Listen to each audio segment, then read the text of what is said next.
The news is shaking me. How can a president promise freedom for someone in prison and then let it linger? I know, Liam. It feels like a broken oath, especially when the law is so tight around Hong Kong.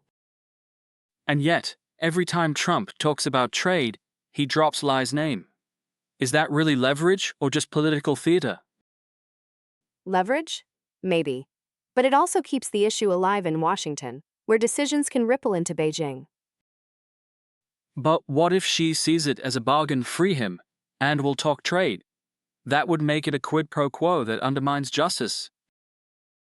True, but the Chinese side already says they won't negotiate on internal affairs. Still, the symbolic weight of Li's case is hard to ignore. Symbolic? He's 77, in solitary for years. His health is a ticking time bomb.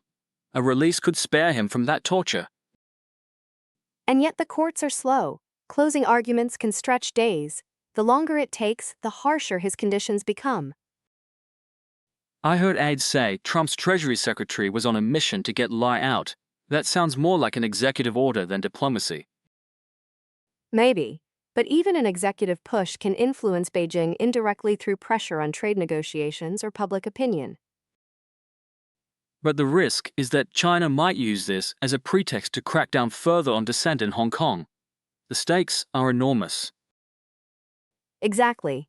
If Trump's promise feels like a bargaining chip, it could set a precedent for future political prisoners. I just want to see justice, not a deal that favors politics over human rights. Justice is what we're fighting for. The press release from the Hong Kong Security Bureau condemning external interference shows how sensitive this is. And yet, the Washington lobbyists keep talking about freedom in every tweet and letter. It feels like a campaign more than an act. Campaigns can change minds, Liam. The families, the supporters there keeping hope alive while politicians debate. I worry that if Trump's pledge is not followed through, it will erode trust in future promises, both here and abroad. That's a valid fear. But if anything, the pressure might push Beijing to consider a release before the verdict is handed down. I hope that's true. I'd rather see Li walk out of prison than be buried in concrete and heat. We'll keep holding on to that hope, Liam. The world watches, and maybe one day the promise will become a reality.